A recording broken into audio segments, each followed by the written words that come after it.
Welcome to part 2 of the many facets of chordal graphs. Yesterday, we began our study of chordal graphs.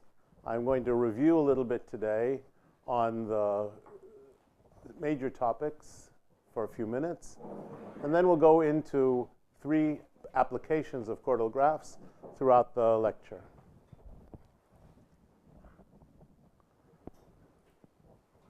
Let's start the video.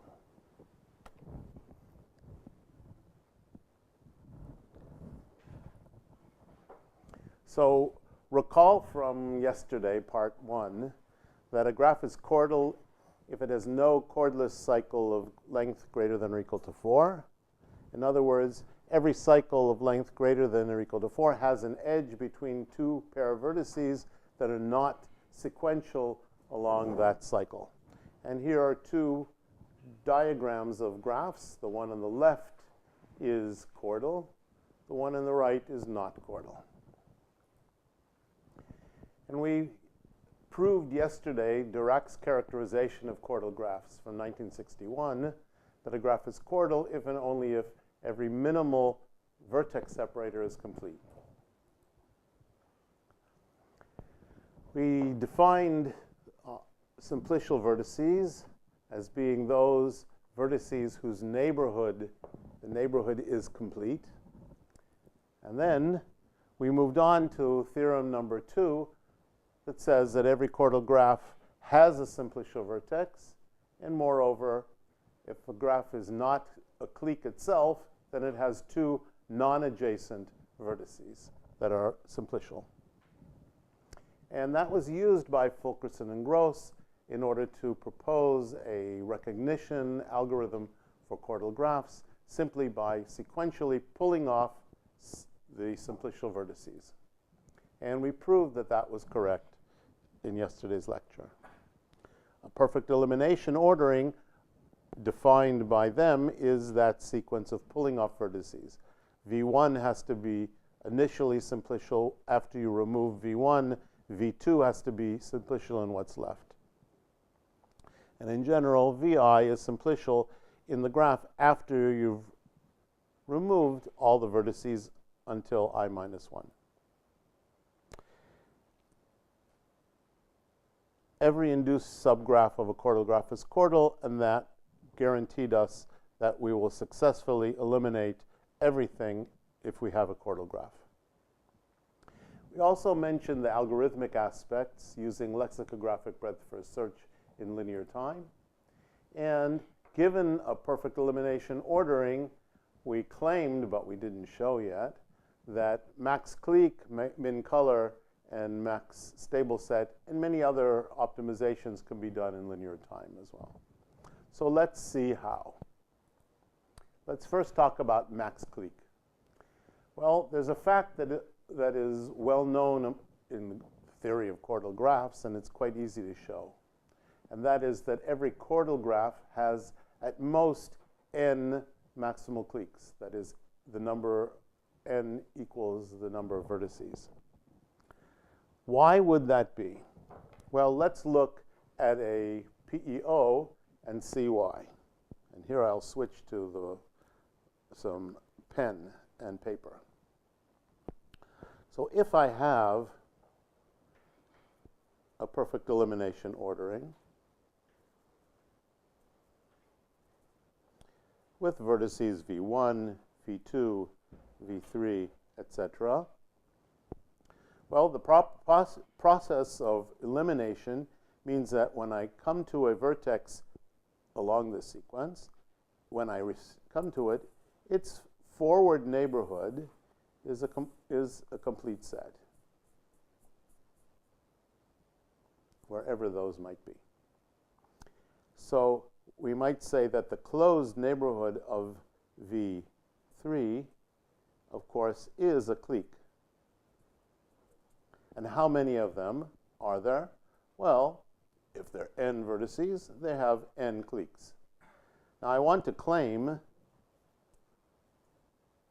that the largest clique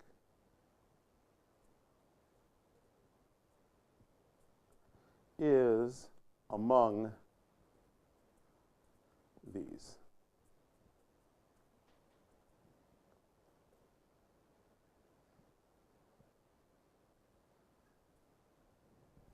Now, why would that be? Well, suppose I take a max clique.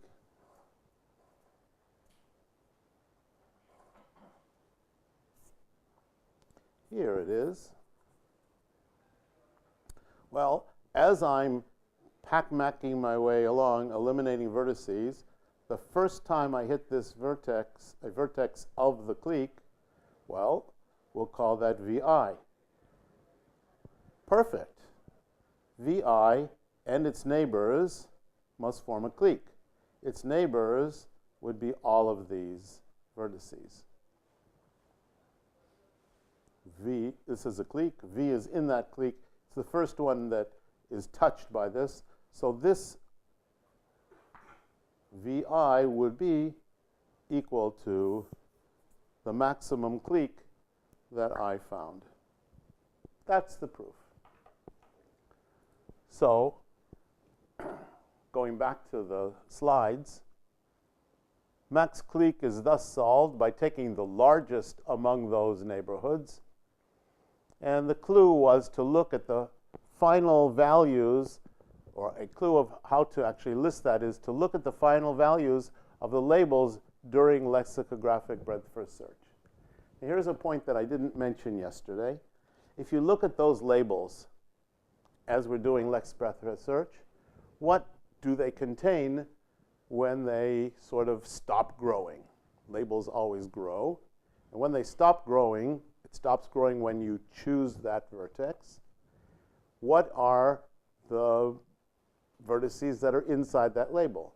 It's all of the vertices that have seen that vertex. That is exactly this forward neighborhood.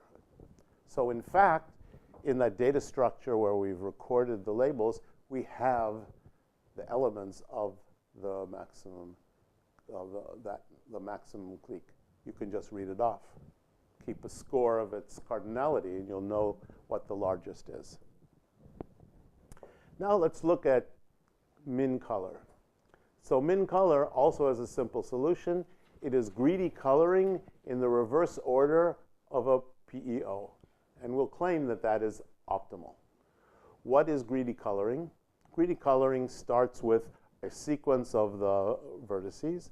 You start by taking the first vertex, giving it a color. The next vertex, giving it the lowest numbered color that is available.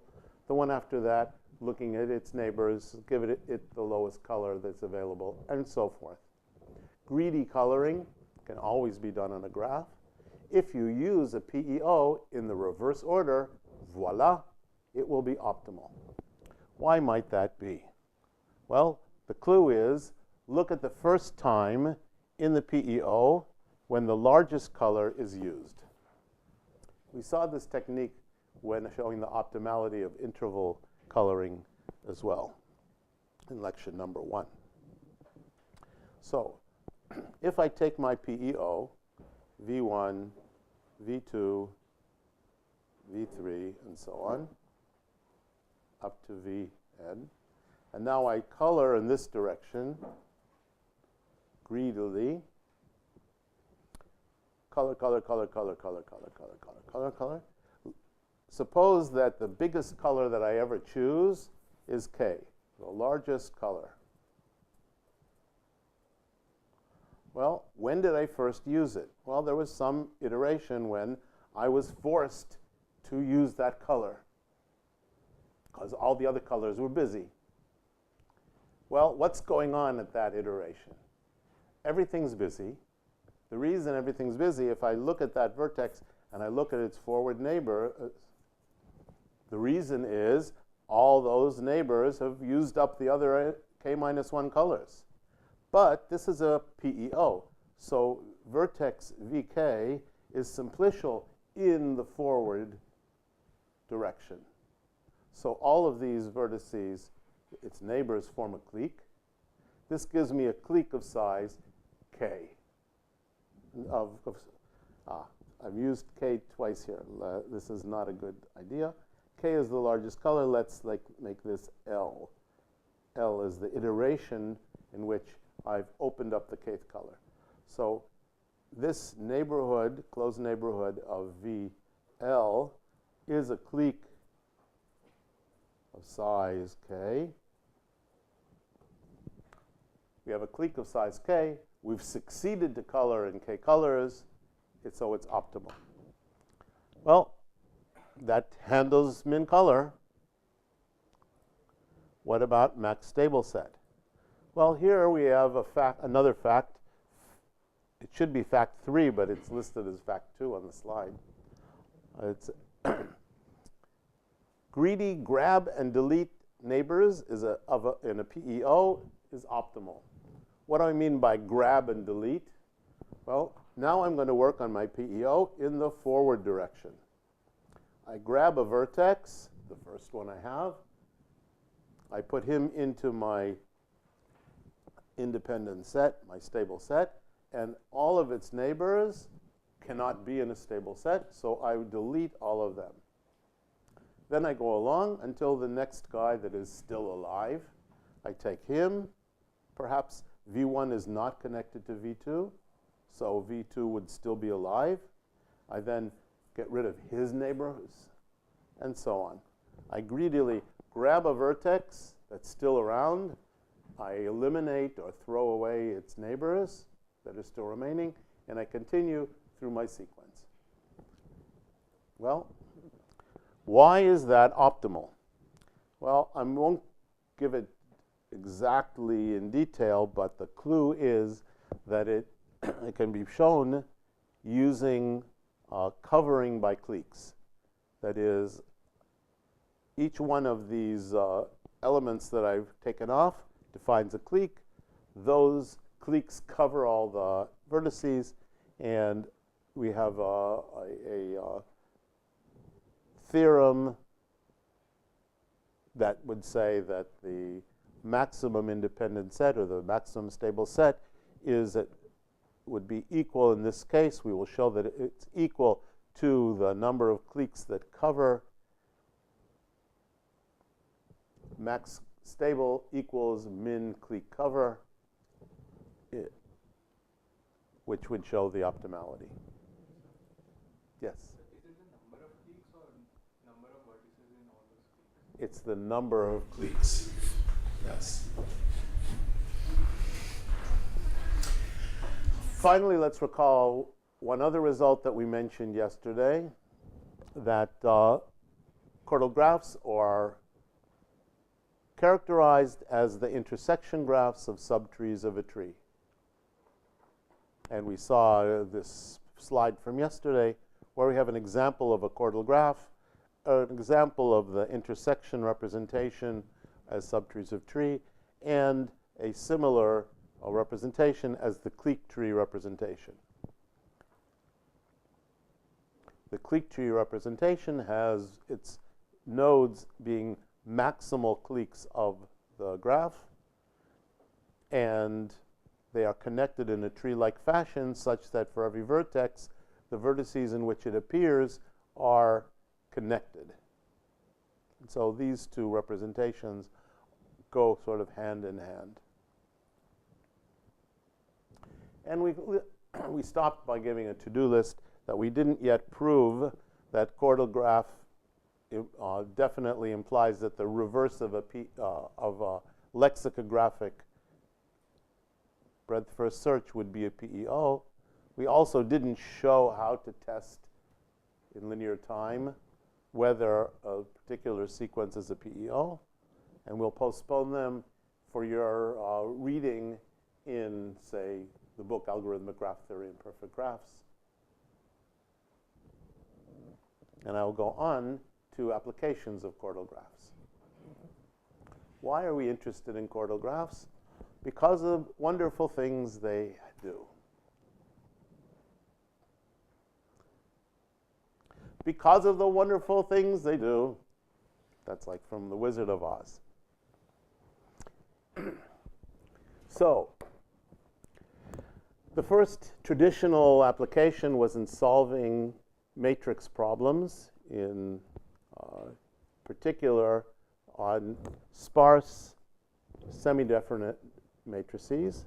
And I'd like to show you that kind of example that originally motivated Donald Rose to look at chordal graphs. He was looking at those matrix problems and then discovered this connection.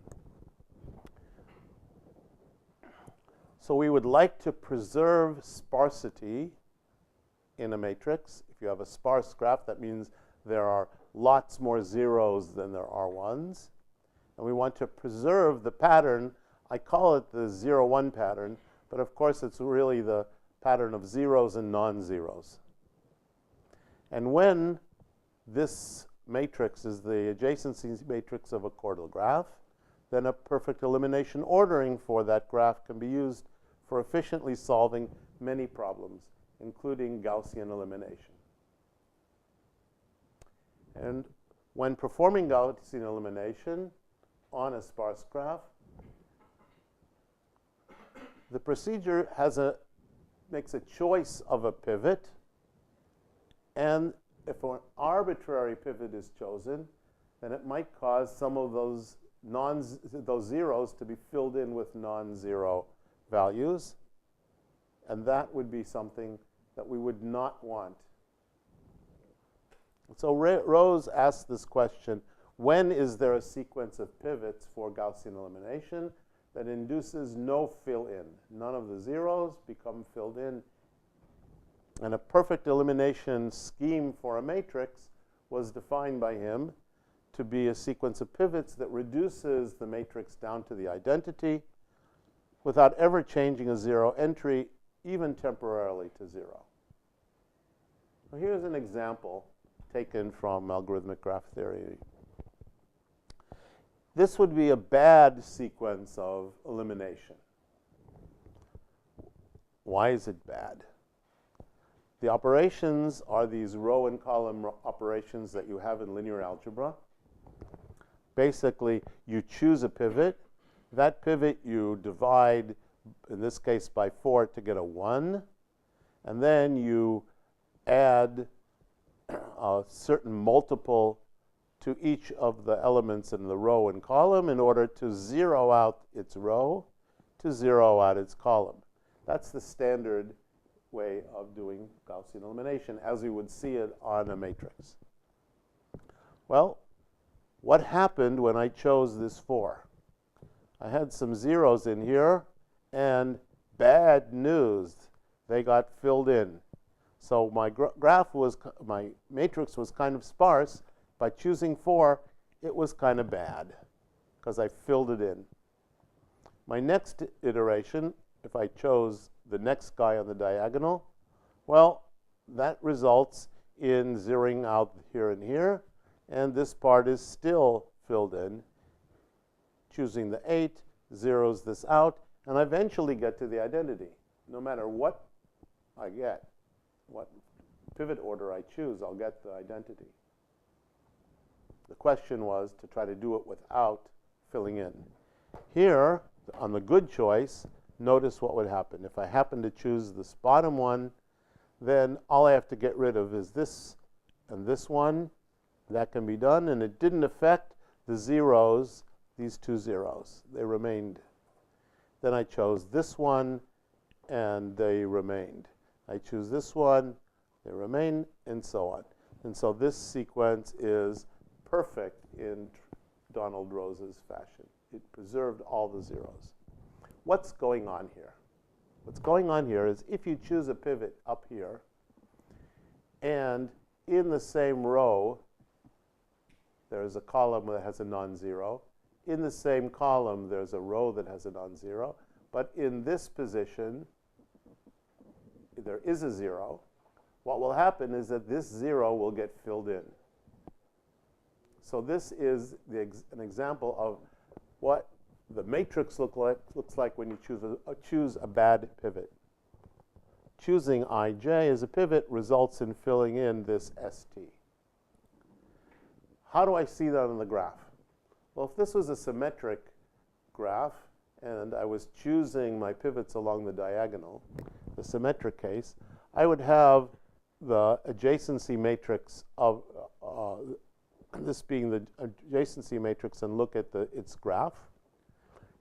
In this case, if it's symmetric, I'm choosing on the diagonal I is equal to j, so I have a vertex for I have a vertex for column T, for row S, and in ST, there's nothing there. So the graph that has this as its adjacency matrix has an edge, and a non-edge. This looks familiar to us. I is not a simplicial vertex, and it's not a good pivot. If this was a simplicial vertex, this would be a good pivot. So good pivots and good are simplicial vertices. So if you have a chordal graph, you take a perfect elimination, you'll have a sequence of wonderful pivots for your Gaussian elimination. Now there's also a model that came later for the non-symmetric version, a bipartite adjacency graph where every row and column has a vertex upstairs and downstairs. A non-zero in position ij is an edge from top to bottom from I to j. Here we have is, here we have it, so there's I to t. Here we have sj, there's an edge from s to j.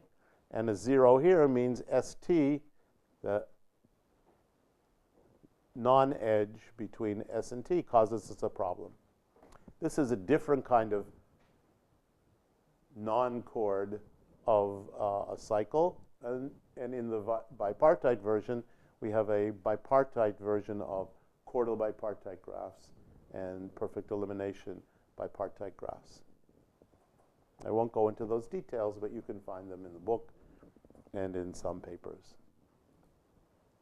Here's an example of a matrix that has no possible perfect elimination scheme, no matter how you choose it. You can actually see a cycle if you carefully look at these ones.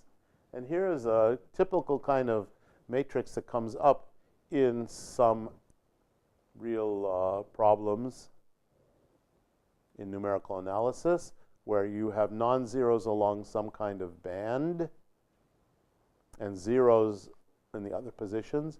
And here, the graph of this is very nicely chordal, and you would just pivot up or down. Second application has to do with acyclic databases. I will try to explain what this application is and why it has some connection with chordal graphs.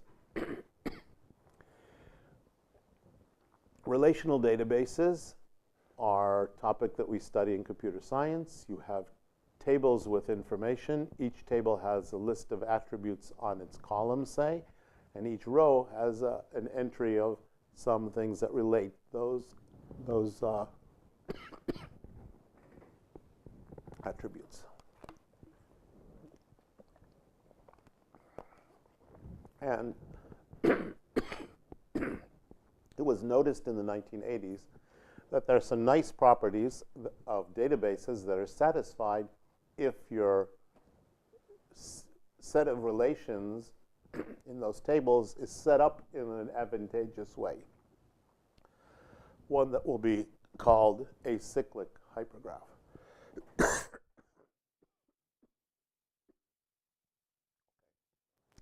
So, some background on how this is related and how we form a hypergraph from the relations. So first, we might define a relational database scheme to be one that is regarded as a hypergraph. The vertex set of the hypergraph will be the attributes on all of those tables.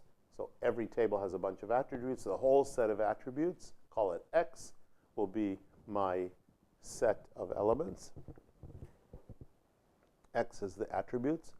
Each hyperedge will be the attributes called a relation that are the labels of one of the tables.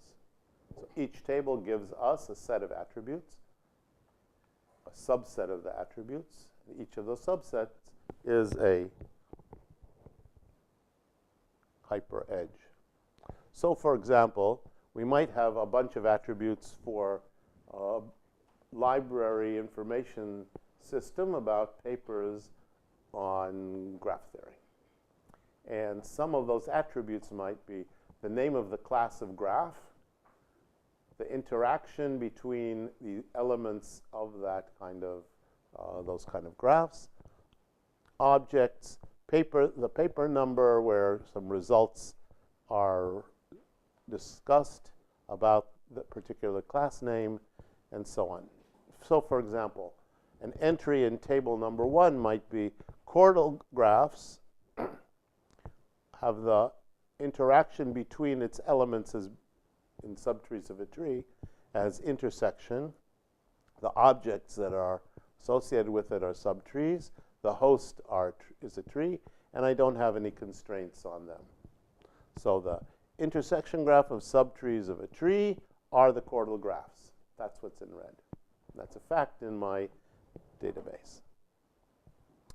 In table 2, I might have things that would say that for chordal graphs, the Cyclic problem can be shown in paper number 394 in my database to have linear time complexity.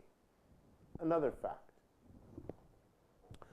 And E3 might be that in paper 394, whose author was Gavril, and whose title is Fast Algorithms to do blah, blah, blah, blah, blah, you can find it in the reference in Discrete Applied Math in a certain journal edition and page. So those are my tables. With it, I might want to answer certain queries, like find all of the titles by Berge and Hoffman. Well, you could use, it looks to me like table number 3 to find all of those papers where the author is Berge or Hoffman, or Berge and Hoffman. And you could even see maybe, did they write, is there any paper that they wrote together? Maybe they never wrote a paper together. But I think they did. Query B, find all the results on interval graphs, where I can go to table number 2. I can just say interval graphs. What are all those papers? Give me a whole list of them. But query number 3 would be complicated, and I can't really answer them by any one of those particular tables. Let's look at those tables and see why. Query C is more complicated. The references are in table number 3. The problems are in table number 2, and the hosts are in table number 1. So we would have to somehow join these relations to answer query C. Now, the join operation in relational databases is one of the fundamental operations of relational databases.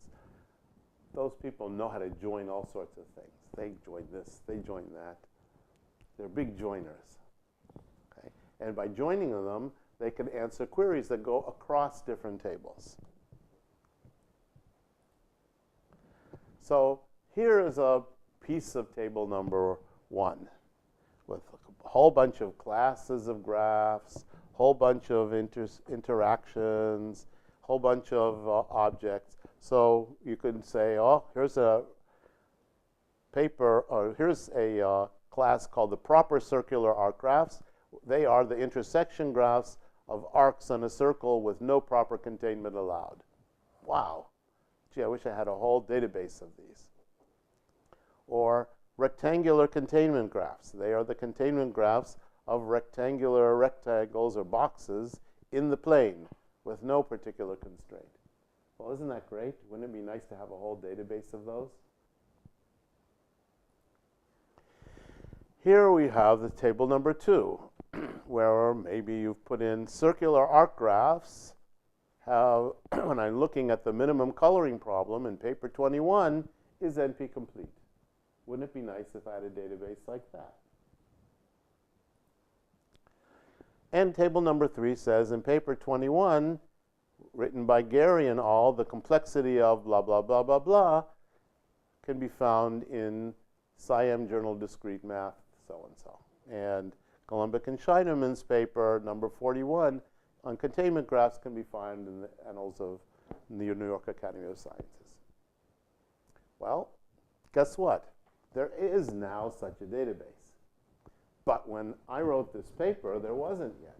I had suggested to my colleague, András Brandstad, that wouldn't it be a nice big project if we could get all of this information together in some system? We should try it.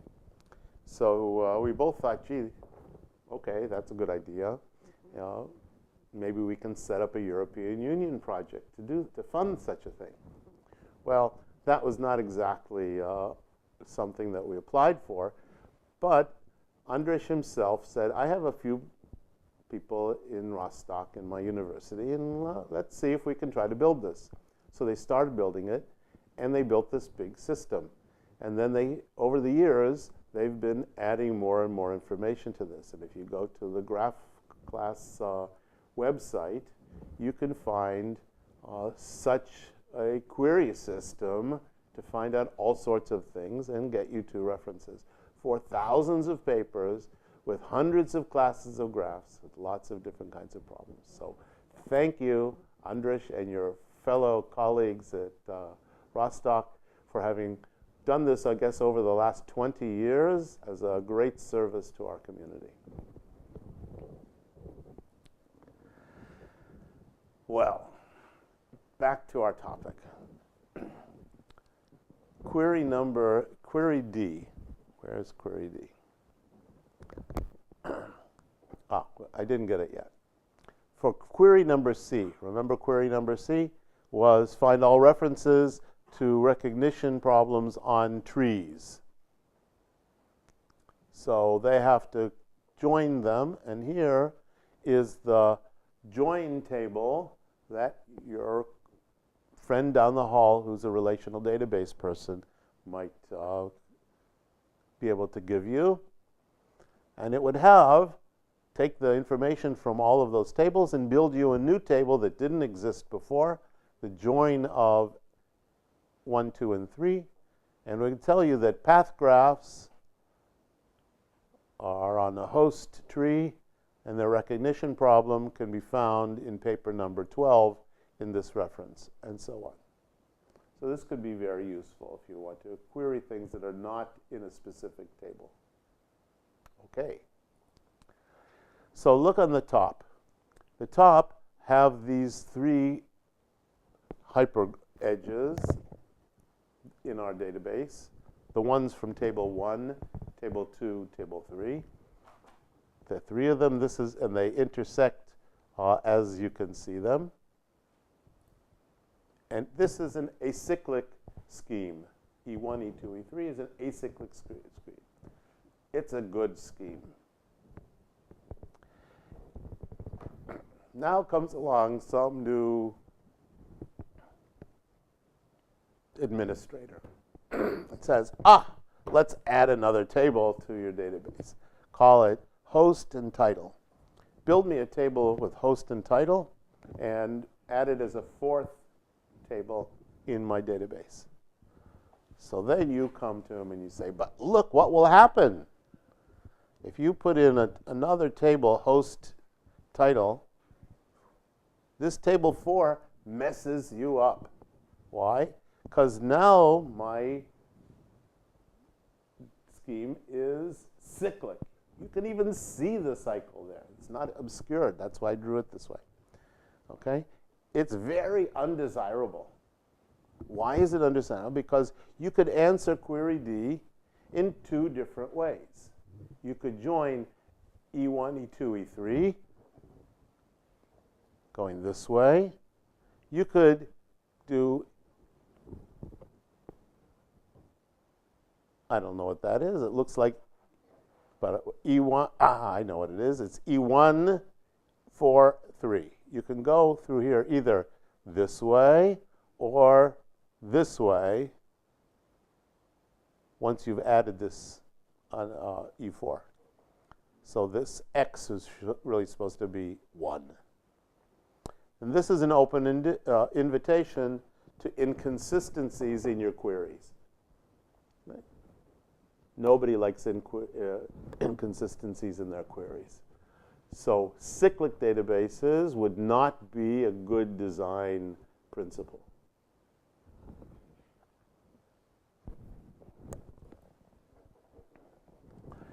Now let's relate this to some interesting combinatorics in graph theory and hypergraph theory. Let me define the hypergraph of a relational database and its incidence matrix and show you some nice results. So the elements of my hypergraph will be those attributes, the labels on the columns of the table. Hyperedge will be, I will get one hyperedge, which for each subset of the attributes coming from each table. So it's the labels on the table. And I record that in a nice incidence matrix, a big instance matrix, where the columns of my matrix will be labeled by all of the attributes, and the rows will be the list of the hyperedges, with 0 in hyperedge I if attribute is not in that, and it'll be a 1 in a certain column if that attribute is in the hyperedge. The standard incidence matrix of such a collection of subsets. So and let me define only one more thing, and that is we can have a hypergraph and define its dual. The dual hypergraph of H would be obtained by taking the transpose of the matrix M. So you're interchanging hyperedges and vertices. You can just think of this in terms of 0-1 matrices. I have a 0-1 matrix. It happens to be the incidence matrix of a hypergraph. If I transpose it, then I get its dual. Now, let's define two graphs that you obtain from such a 0-1 matrix, or from, you could say, from the hypergraph. One is called L of H, sometimes called the line graph of the hypergraph, sometimes called the representative graph of the hypergraph, and it is basically the intersection graph of the hyperedges. So what does that mean? The usual intersection graph definition would be for every edge EI, I take myself a new vertex called UI, and if hyperedge EI and EJ intersect, have some common element, then in the graph I connect UI with UJ. Standard intersection graph. There's another graph that you can get from that 0-1 matrix, G of H, which is sometimes called the two-section graph of H, but I prefer using the term co-occurrence graph. And this is the graph that has the set X itself as the elements, and two elements X and Y in this graph will be joined if they co-occur in some hyperedge. That means they are together somewhere in some hyperedge. So the co-occurrence graph is G, and the line graph or representative graph is L. And it's very simple to see that the line graph of the dual is equal to the co-occurrence graph of H, because you are transposing. Transposing means you're interchanging lines and columns, and these two are dual to each other. And finally, let me remind you or tell you what the Helly property is of for a set of subsets of a set. So we'll say that a hypergraph with ground set X and hyperedges script R. So script R is denoting all of those hyperedges, a set of hyperedges. It satisfies the Helly property if for every subset of the indexes, we have the property that hyperedge I and J intersect. Sorry, that if the pairwise I and J intersect for all of the indices in this index set J, then globally, all of those hyperedges indexed by J intersect. There is a common element here. So pairwise intersection between all of these elements implies global intersection. That's Helly's property for hypergraphs. And the second definition is that a hypergraph is called conformal if each clique of the co-occurrence graph is contained in a hyperedge of the graph. A clique of the graph, of course, is a subset of vertices such that every pair is adjacent in G. And so the marvelous thing is that these two notions are dual to each other. It's not difficult to prove straight from the definitions that a graph is conformal if and only if its dual satisfies the Helly property. So conformal hypergraphs and Helly hypergraphs are interesting and important concepts within hypergraph theory. Next week, when we study cographs and we study in particular Boolean functions and their relationship to cographs, you'll see this notion of conformality coming up again with co-occurrence graphs. But for that, you're going to have to wait till that video comes out. In the meantime, take a look at this great theorem. The following conditions are equivalent. H is isomorphic to a hypergraph of substars of a tree. That reminds you of chordal graphs, right? Subtrees of a tree. That's equivalent to the H satisfying the Helly property and the line graph being a chordal graph, triangulated graph, remember, is another term for chordal graphs. If and only if the dual is conformal and the co-occurrence graph of the dual is a chordal graph. So here we have this beautiful analog that involves chordal graphs and hypergraphs of subtrees of a tree. Moving right along, we could call a hypergraph a tree scheme if it has a certain tree representation. It will be like subtrees of a tree in the end. If there exists a tree, we'll call the vertices E1 through EM corresponding to the hyperedges E1 through EM. So the hypergraph is given to you. Each hyperedge has a vertex, and such that for each x in the ground set, the subgraph T of x of T induced by all of its elements is connected. Okay, that's looking very familiar, right? Subtrees of a tree. And in database theory, this is called the join tree. And of course, H is a tree scheme if and only if its dual is a hypergraph of subtrees of a tree. That's straight from my definition. And so we get that H is a tree scheme if and only if H is conformal and its co-occurrence graph is chordal graph. And of course, we can also define other notions, like a hypercycle and chords of hypercycle. So I make this as a remark. one can also define a hypercycle in the chord of a hypercycle, but I won't go into exactly what that definition is. But you'll see it at the bottom of this next slide, the notion.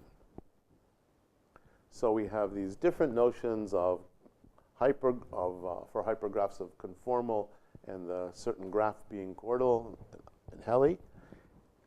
And there's yet another characterization that will go into this pot of characterizations for hypergraphs. And that will be something. Think about chordal graphs and what we haven't yet done. Well, we haven't done separators, and we haven't done perfect elimination ordering. Well, we're not going to do separators today, but I want to show you now the analog for perfect elimination. So we say that Graham's algorithm succeeds on a hypergraph if it can be reduced to the empty set by repeatedly applying the following two rules. Rule number one, elimination, would be if one hyperedge I is contained in another hyperedge j, I is different from j, then delete I, the smaller one. Whoops, I read I read number 2 first. That's reduction. Okay, so I can delete a hyperedge if it's contained in another. That elimination, number one, that rule is if a vertex in the ground set X appears in exactly one hyperedge, then I can delete X from that hyperedge. And it doesn't matter in which order you do this. You just apply the greedily. Delete vertices when they are isolated. Delete hyperedges when they are contained in a bigger one. And if you can apply this until nothing remains, then you have succeeded. Graham's algorithm is essentially the hypergraph version of perfect elimination ordering and elimination on graphs, which was the technique that, of course, we know very well applied to Gaussian elimination and to chordal graphs in general. So you are, in both cases, using some greedy rule to get rid of things until it goes to empty and succeed. And if you get stuck in the graph case, you will find the cycle, chordal cycle. And if you get stuck here, you will find some sub-hypergraph that is acyclic. Here's the theorem. The following conditions are equivalent. H is a cyclic hypergraph if and only if it's a tree scheme, that is, has a tree representation. If and only it has no chordless hypercycle of length greater than or equal to 3, which I haven't defined what the chordless hypercycle is, but doesn't it sound great? It sounds so analogous to chordal graphs. Chordless cycle and chordless hypercycle. And Graham's algorithm, this analog to PEO, succeeds on H. So here's a final look at that theorem. That's what I would like to tell you about hypergraphs and databases. Now let's go on to a third application, which has to do with using a tree representation for a graph, which, when the graph is chordal, gives you a kind of optimal solution. And when the graph is not chordal, we can still use the kind of structure and guide ourselves by the principles of chordal graphs in order to come up with a good heuristic that works well. So here is this theory. We won't be able to cover all of this theory, but I'm going to give you a flavor so you can go on in order to learn more about it. So here is the application. We want optimal procedures when the graph is chordal and good heuristics when it's not chordal. One of them is filling in. Well, we talked about the situation where you have perfect elimination, well, maybe you have to fill in some positions, but you don't want to fill in too much. That would be a kind of heuristic that you would like that would not fill in too much. Under what circumstances can you guarantee that you have fill-in that is not too great? That would be that problem. When is there low, well, say, when there is low tree width of a certain graph, we can use constraint satisfiability procedures and heuristic search more efficiently. Heuristics for register allocation in compilers can be guided by the techniques that we use for chordal graphs. Probabilistic reasoning using graphical models uses the same idea. And local computation with valuations from a commutative semigroup apparently also does, even though I don't really understand that paper. Let's look at low tree width for the rest of the talk. Some of you probably know what tree width of a graph is, and probably some of you do not. So let me tell you what tree width is from two perspectives. I will start with the perspective that I like very much, called K-trees. K-trees are a special kind of chordal graph, which I would like to tell you about, and then move on from there. So K-trees are an interesting class of chordal graphs, defined recursively as follows. The smallest K-tree will be a complete graph on K vertices. And to enlarge your set, to construct a K-tree with n vertices, here's what you do. You add a new vertex to an existing K-tree, such that that new vertex will be of degree k, and its neighborhood will be complete. I'll show an example will help us. So I'm growing it to get a, say, a K-tree with n vertices. I start with one of size n minus 1. I add a new vertex, and I attach this to k vertices that are already complete. Let's look at that.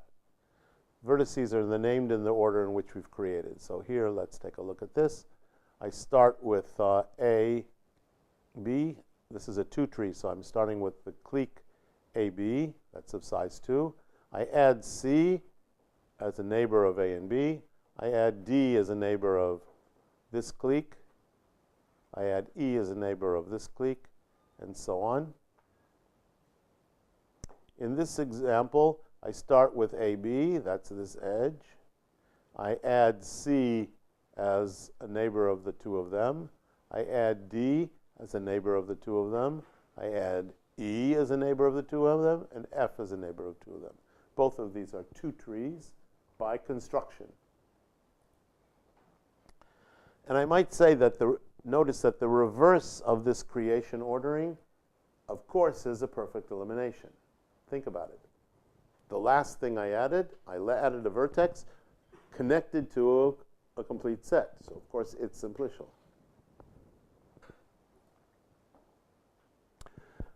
Partial K-trees and tree width. It's a nice paper in the 87 that defined the following idea. A partial K-tree will be take a K-tree and erase some of the edges. So a subset of edges can be erased, any subset that you like. And a graph will be said to have tree width k if k is the smallest value such that G is a partial K-tree. So any graph could, of course, be obtained from a K-tree, like a whole clique, and just take a whole clique, big clique, erase whatever you want to get that graph. But that would be kind of wasteful. What we want is as small possible Okay. So a tree has tree width 1, a chordless cycle has tree width 2, a chordal graph has tree width equal to the max clique minus 1. And that is the definition of a partial K-tree. Around the same time in parallel, Robertson and Seymour were developing a different theory. They have a notion of tree decompositions for graphs, including non-chordal graphs, and they defined a tree width. A tree decomposition for a graph, for them, will be a tree whose nodes are labeled by subsets of the vertices that they call bags. I prefer calling them clusters, such that these three properties hold. Each vertex appears in at least one cluster. Every edge must have U and V co-occur in some cluster, and every V has the property that the set of nodes which include V in their cluster induces a connect subgraph of the tree, that is a subtree. Gee, that sounds familiar. Well, it sounds familiar because if we took a clique tree for a chordal graph, it would be exactly one of these, which is why the tree width of a chordal graph is exactly the max size of the max clique minus 1. They call the width of a tree decomposition to be the size of the largest cluster, minus 1, and the tree width is the minimum width over all tree decompositions. So in many ways, their theory for finding tree width has to do with generalizing the idea of a clique tree to larger trees, where the nodes don't have to be cliques, but they can be arbitrary sets. Here's an example of a tree decomposition. Here is my graph. Here are a bunch of subsets, and one would have to verify that 11, for example, is alive here, here, here. It's connected. And 7 is alive here, and here, and here. It's connected, and so on. This is a tree decomposition. And you can see it's the biggest bags here are of size 4.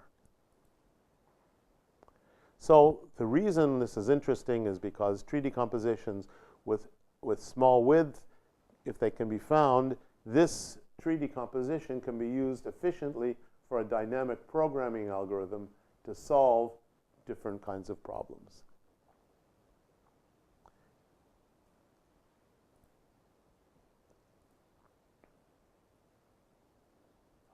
And those two notions of tree width are exactly the same. Whether you go from the point of view of partial K-trees or whether you go from the point of view of tree decompositions, the notion of tree width is exactly the same. Well, we won't be able to finish in this lecture some interesting results on upper bounds on tree width using clique separators. So perhaps I'll leave that for another time. But note that we will be using techniques where we are separating graphs by taking a separator which will be splitting the graph. And when this is a clique separator, we get good things. When this is not a clique separator, we might need to fill it in. And we will obtain in this theory some good upper bounds on tree widths of graphs by partially filling in separators. Okay, so I think that'll be it for today. We've talked about 3 different applications of chordal graphs. One being for matrix motivated problems in matrix evaluation problems. One in hypergraph theory and relational databases, and one that we've just started relating tree width and partial K-trees to finding good heuristics for various kinds of search problems and other optimization problems when the tree width is small or bounded or well understood. And chordal graphs, where everything is well understood, is the base case for guiding us in what those algorithms and heuristics might be. So see you next time.